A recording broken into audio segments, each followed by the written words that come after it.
let's talk Animal Crossing New Horizons. Now I don't know how controversial, I apparently can't say it, my New Horizons Direct preview was, uh, but I'm sure some of the things that I said in it will not be received super well now that I can finally release it, but I just want to put out there, regardless of any negative feelings I had based on the things that I'd seen coming out of New Horizons, I was still excited to play the game, right? And I'm totally fine coming here saying that I'm wrong about some of the things. So I'd still like to give a review of the game to here today, talking about things like the presentation. Every game has a story of some kind, but I feel like Animal Crossing New Horizons is better represented by the idea of a premise. I don't know if that's a sufficient delineation, but that's how I would describe it. Of course, I got to talk about new stuff, returning stuff, and then I have some big controversial questions to talk about here. So let's start with Animal Crossing New Horizons presentation. And that's talking about things like the art style, the resolution, frame rate, how the lighting looks, effects, music, all that sort of stuff here, right? And in my opinion, the art style is really just an expansion on what we saw in Animal Crossing New Leaf, right? It definitely looks a lot better than Animal Crossing New Leaf. If you just look at something like the resolution, even doing things like, if I remember correctly, it's 720p in handheld mode and 1080p in docked mode on the Switch. Honestly, I couldn't tell you the frame rate off the top of my head, but suffice it to say, the game runs smoothly, and it's not a super action-oriented game where you need specific timing on a lot of things other than maybe hitting your rocks for money and stones and ore and all that sort of stuff. So, it runs sufficiently, at least 30 frames fairly consistently. The game is cute in terms of the art style, right? It uses a lot of, basic rounded shapes, but it also tries to employ some realism in things like the effects when it comes to when you have a windy day. You'll be able to see basically each individual leaf on the tree that you have blowing around, right? And you'll see some realistic textures in terms of like things on the grass and your clothes, but they try to go. It's still a fairly cartoony game, and ultimately that type of art style is going to hold up in the long run, as opposed to doing a super realistic game, because you don't have to worry about the level of detail, because ultimately, like a game that came out that was in HD even 5 years ago on the early PS4 and the Xbox One isn't going to look as great today. Whereas Animal Crossing New Horizons is going to hold up for a good while. Although I wouldn't have minded if Nintendo had gone basically just with an up-resed Animal Crossing New Leaf, which is basically what they did for Animal Crossing Amiibo Festival on the Wii U. That game is still, as much as it's not a great game, it's still a pretty looking game, right? Looking at the music, the thing about Animal Crossing music is that there's very few actually catchy tracks, in my opinion, at least. Like, some of the KK songs are pretty catchy. The occasional walking around song is pretty catchy, like 8 p.m. in Animal Crossing New Leaf. Oh, I love that song. But for the most part, it's not, like, the music that I will experience when I'm just walking around isn't all too memorable. Looking at things like the sound effects, even the writing is pretty, like, again, it gets the job done, and there's a lot of personality that comes through each character in the writing, but when it comes to the characters, like, they all have specific personality types. Each character doesn't have its own unique dialogue, because oh my goodness, that would take way too long to write. So you'll see certain characters repeat a lot of dialogue over and over, and that gets a bit bothersome, in my opinion. The game's premise is something I want to talk about. So the whole idea of Animal Crossing New Leaf is that you're on a deserted island, and in the process, you become the island's resident representative, right? And I mean, I think being on a deserted island is a sufficiently new idea for this game, right? Because before you're always in a pre built town, and now the idea is sort of that you are supposed to build up this island into, uh, well, appropriately enough, a town. But I actually feel like that premise is sort of backwards when you actually get to the tail end, like the tail end of the game. There's really no end. You're supposed to play it forever because it's a life simulation. But I digress. To me,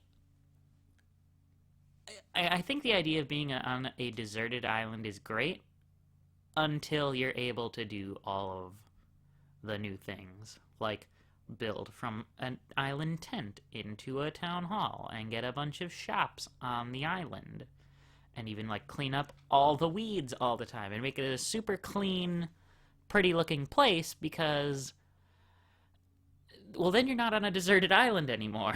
Like you're just on an island that happens to be inhabited by you all, and now you've made it a very, you and your villagers have made it a very, like you've impacted the island greatly. And in terms of being the resident representative, that it seems like it's just a title that they picked that's kind of there. And it to me it gives you a lot of powers that your character just seems to have because you are the player. I'm going to talk about this a little bit when it comes to uh, this new stuff, like the Island Designer application. Um, but there's a bunch of new stuff to talk about in this game, right? So one of the tools that I talked about that really intrigued me during the preview was the wand. And I hate to say it, but the wand is pretty lame. So with the wand, it's a new tool that you get that you build it when you collect star fragments on nights where there are meteor showers. On a night where there's a meteor shower, you'll wish upon the star, and then the next day, a bunch of star fragments will show up on the beach. That's the idea.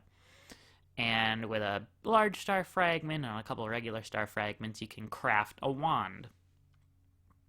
And the wand basically lets you save 8 preset outfits. Like you plan out what the outfit's going to look like, and then you can change into any of those outfits at any time just by using the wand.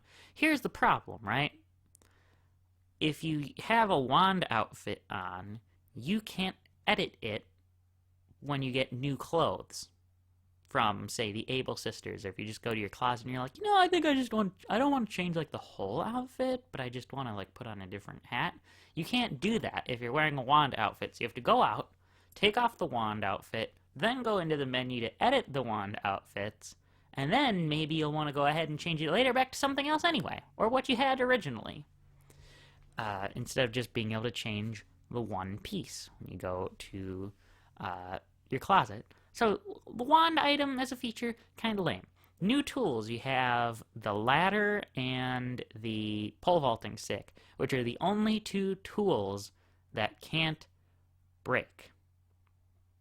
So we're gonna talk about the breaking tools as an issue, but that's not really important here. What's important is that these tools are great at the start of the game.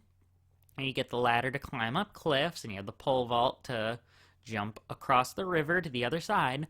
But then you can build bridges and hill inclines later in the game.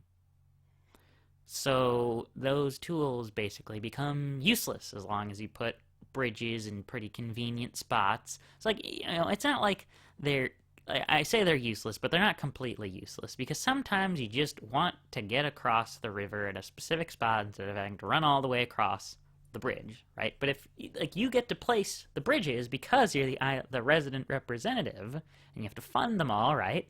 So if you place your bridge in a pretty convenient spot, when are you ever going to use your pole vault? If you put an incline at a spot that lets you get to all the things you need, why would you ever take the time to switch to your ladder and use it up, right?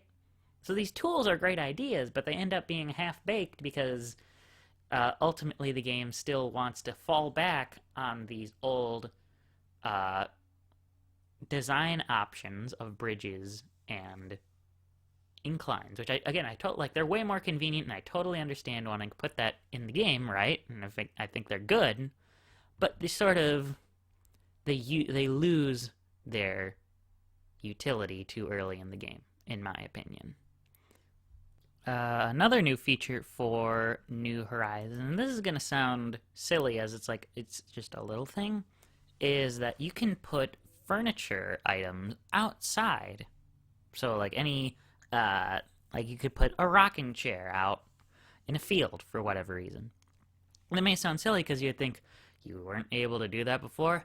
No, you were not able to put furniture outside. And really, to me, it's not a super game-changing feature, but I suppose it lets you do certain other decorating things with your land. I've never been a big decorator when it comes to Animal Crossing, so I have some stuff out in places. Like I have there's a secret rock area at the very back of your island. I put a toy rocket out there to make it seem like it's like a secret launch base, but I don't do much other stuff than that. And if anything, I actually feel like it takes away a certain feature from before.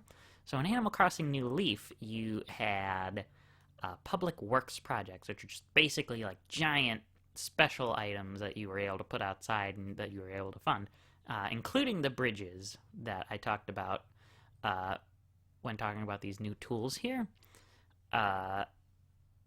And I just wish there was more big stuff like that you were still able to do. But, being able to put out furniture, it just really makes sense. But to me, it's not this super mind-blowing addition that it's going to be to other people. Another thing is the house designer. So when you go into your house, if you press down on the D-pad, it brings up like a grid view where you can start placing things. And I think this new house designer it's fine. It basically does the best it can do with the Nintendo Switch hardware. So in Animal Crossing New Leaf, just for comparison, this was after the Welcome Amiibo update came out and Happy Home Designer was already out. You could there was also a grid where you could see your items, but they were just there were representations of the items. It was like you could see a little 2-square block, but it had pluses on it, so you could put plus items on it. So maybe that thing could be a dining room table, and then the little green thing with a plus circle is a vase that you can put on that table. It would make more sense with some imagery, and I'll probably try to put something up here so it can make more sense, but that's sort of the idea. Whereas with New Horizons, they just, you have to move, you only have the one screen. So you could see the grid and all these items on the touch screen and see what you're actually moving on the top screen of the 3DS. Whereas now you're limited to one screen trying to move stuff, and it's fine, but it's a little clunkier than the 2-screen options on the 3DS. But, it lets me make a nice, pretty little house, so that's good. Another new feature is Harvey's Photopia Island. It's okay. I don't really try to set up pretty shots and stuff like that of my characters. It's just not something that appeals to me. It was used in the first part of I think this was the second spring update where it was preparing some of the stuff for summer. With the wedding season holiday, I used it then a couple times and got some of the wedding items from Reese and Cyrus. But basically after 3 or 4 days, I was done with it because I had to set up the same shots for them 2 times in a row. So they would be on the first day, try to set up our wedding ceremony. So I did that. I got my items. The second day came, do our reception. Okay, I did the reception. Then I came back the third day. Hey, do our wedding ceremony. Wait, I thought I already did your wedding ceremony, but now we have a couple more new items you can use. Okay, I did that, and then this fourth day was do our reception. We have more new things for you to use. Again, pretty boring, just not really, I'm not into making pictures like that, especially when the premise is, do this thing, now do it again, now do this other thing, and do it again. It gets pretty boring. And then I guess I would like to talk about the 2 major, big, updated, or new features for Animal Crossing New Horizons. These are the things that I talked about in my direct preview that I wasn't so hot on, Nook Miles and Nook Miles Tickets and the Island Designer app. Let's start with Nook Miles and Nook Miles Tickets. So I was concerned during the direct preview discussion that Nook Miles, as a general concept, sort of missed the point of Animal Crossing, right? Because in Animal Crossing, you're supposed to be able to do what you want when you want to do it, and you're supposed to be doing it because it's your life and you're living it how you want to. Whereas this incentivizes you to play things the way the game wants you to do it, because you can get some points which you can exchange for stuff that you actually want, right? And I have to come and confess, Nook Miles are okay. Nook Miles Plus is dumb. So Nook Miles it's sort of like an achievement sort of service thing. Basically, you get Nook Miles for doing certain tasks, but you only get those one time, okay? So you get an initial certain amount just for having started playing the game. You'll get some number of Nook Miles for catching a specific number of fish and getting them in your encyclopedia, and then you'll get more for catching another number of fish, right? And bugs and all that sort of stuff. That's fine. I like that, because already you should be incentivized to one extent or another inherently to do those things, right? It's like, well, I already wanted to go fishing. I just get this bonus because I went fishing and I wanted to, and it's only this one time. So it's not like I only wanted to go fishing because I knew there was a reward for it. Nook Miles Plus is the exact opposite. So Nook Miles Plus you get later in your experience because, eventually you're going to run it. Like, there's only a finite number of Nook Miles options. Whereas Nook Miles Plus just gives you a little reward for doing something that you would do during the day anyway. Like, dig up 3 fossils. Well, I wasn't playing. I think it does a disservice to the game to do something, to, like, be in a situation where it's like, well, I don't want to dig up any fossils, but I guess since I get 200 Nook Miles, I'll do it. If you don't care about fossils, then don't dig up fossils. Get 500 Nook Miles for planting some flowers. Well, I don't really care about planting flowers, but since I get 500 Nook Miles from it, I'm gonna do it. That's the game telling you how to play, not you deciding how to play your game that you bought. You see what I'm saying there? And, I mean, sure, like, I don't want to be misrepresenting myself here, because I think a game should tell you how to play depending on the type of game it is, right? So if you have a game where part of the idea is like, hey, you have this objective and you need to do it, like in a role-playing game, that's fine. This is a life simulation game. This is me choosing how to live out my life among these other people.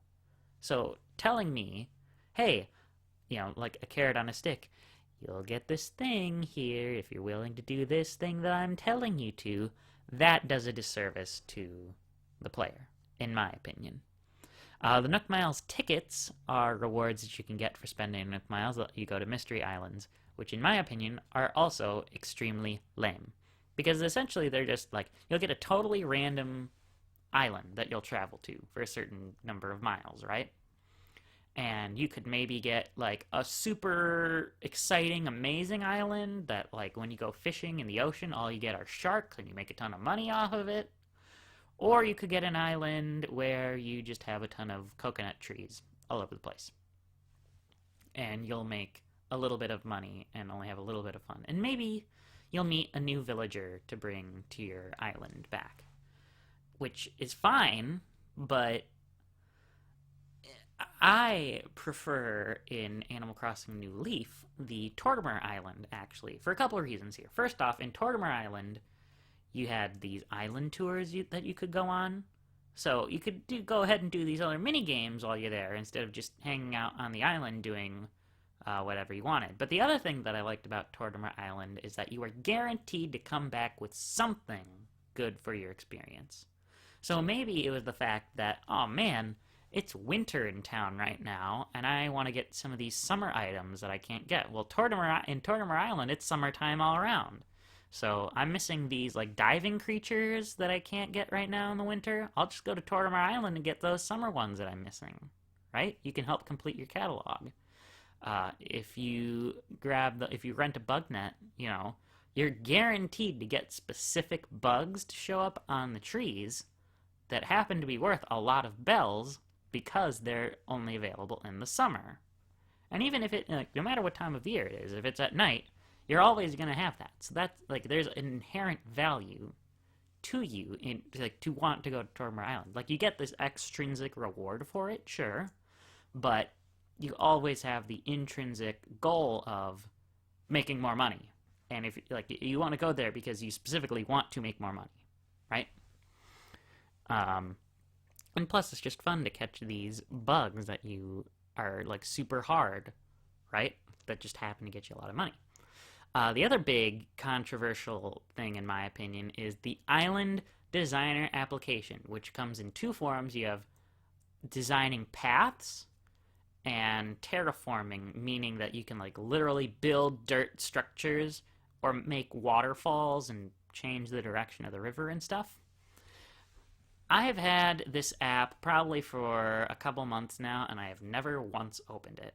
Why? Because, as I said in my preview, paths are one of the most overrated things you can do in Animal Crossing, and I simply do not care about terraforming. When I went to pick an island layout at the very start of the game, I picked a layout that I knew I would be happy with.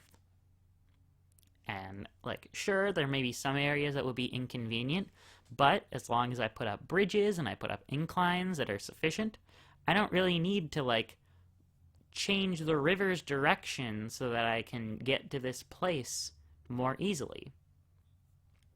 Or I don't have to take down this portion of the cliff because I can get up to the cliff using this incline that I spent money on, right?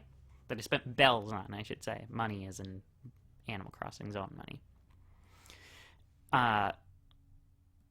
Well, I guess I should. So yeah, that's kind of what I think about terraforming. It's a waste of time for me. I'm not going to spend the Nook miles on getting those options because I don't need them. I don't care. I simply do not care because I'm happy with my layout. And then when it comes to paths, right? I haven't even bought any of the designs for the paths or used it because, and that gets back to the sort of thing I talked about in the premise here, that turns this deserted island just into another Animal Crossing town, right? You're not on a deserted island anymore if you've made specific roads that go places, right? I mean, I've just never cared about paths anyway because I just kind of want everything to be natural and have things be sort of random when I'm walking around. But I especially think it's egregious here to have these paths because, again, you're not on a deserted island once you've made a path, like a specific dirt road, when it really should be just kind of sprawling out all over the place because it's deserted. But that's just my opinion on those paths and all that sort of stuff. I know it's fairly controversial, but it is what it is. Returning features. So there's been a bunch more returning features in the game. You've got catching bugs, catching fish. Now, as of early July, we have the return of deep sea diving and wetsuits. And you have, in the museum, you could collect your bugs and your fish and your fossils. But then, in June, if I remember correctly, now Crazy Red got a ship and you can finally start your art collection again. There's another, there's a bunch of features that are in the game that should be there, right? And they work fine. Can go around and talk to villagers and they'll give you tasks. Although for whatever reason, I cannot seem under any circumstances to get my villager to ask me for a favor. I don't know what it is. I'll get lost items every so often, but I can't ever seem to get a villager to ask me, "Hey Brandon, could you go get me a golden trout from the river?" And I can say, "Yeah, I can do it," or "Nah, I don't have the time." You can still go buy clothes. You can go make custom designs of clothes. You can now, as of basically early August, late July, you can go. There's no dream suite, but you can make a dream address for your island. But that gets into the next thing, which is a pretty important question, in my opinion. Is this game really even finished? I say this because of the updates that have come out for the game so far. I look at this second summer update as a great example of what I mean. This came out, like I said, late July. It might have even been like July 30th. And you added, like, the game received the ability to establish dream addresses, which was a feature already present in the base game of Animal Crossing: A New Leaf. If I remember correctly, that was the update where you got Gulliver, which is a new variant on Gulliver the Seagull that comes dressed up as a pirate that can come in. Actually, no, that might be the early summer update. The point is, aside from like one or two things, all these updates are adding is old stuff that was already in the past games to begin with when you bought the game, right? You paid, well, at this point for New Horizons, I paid $60. When I pay $60 for an Animal Crossing game, I should expect to get Animal Crossing with all the trappings. Not Animal Crossing with some of the trappings. It'll give you a couple big new things, and we'll just add all that old stuff later on, right? When I spent $40 on Animal Crossing New Leaf, I got Animal Crossing with all the past features, and I mean, it's fine to take some out. If you want, like, it was fine to take some things out, but it wasn't like they added them later on. Unless it was something like in the Welcome Amiibo update, they added the character back of Wisp, right? But that update ultimately added basically all new stuff in terms of being able to use Amiibo in New Leaf, right? That's what I signed up for, was getting a game that had things that I should expect because it's Animal Crossing and, you know, some new things, right? And even then, there's a bunch of other things missing, like there's basically no furniture sets in the game, which is a staple of Animal Crossing, is trying to collect furniture sets, like the Jingle set for Christmas, or the Harvest set during American Thanksgiving time, or even something generic like the Green set. And part of that has to do with the crafting. I guess that's something I really didn't touch on. I can't believe I didn't talk about that. But with the crafting, right, the idea is supposed to be, well, you're collecting all this wood, so you'll just make a wooden set, like a wooden bed, and then you can go back and customize it to have a set of stripe sheets instead of us making a separate stripe set, right? Which is fine, but then all the furniture is pretty homogeneous. Like, no matter what, I'm going to have the same design of bed, it seems like. Unless there just happens to be a set for a certain type of, like, style, right? And to me, that is an issue, because it greatly reduces what you can go ahead and collect. I'm just going to take a minute here, because I'm like yelling. I feel like I'm yelling. Oh, and I feel like I'm losing my voice, but, you know, see what happens. Yeah, like I think it's called like the exotic bed or something of that effect, which is like a big red, almost sort of Chinese looking style bed. I hate to make that like generic comparison, but that's the only thing that unfortunately comes to mind. And that actually it has, you know, poles, and it has an overhang on it, but there's not a lot of furniture that's like that. There's a lot of unique furniture items, like an arcade game and a pinball machine and, you know, like teacups and all that sort of stuff, but there's not, you know, you're not going to go into the Nickling shop and find three different, like a bed that's a certain color or shape and like a certain type of couch. No, you'll just find the same thing over and over and be able to customize it.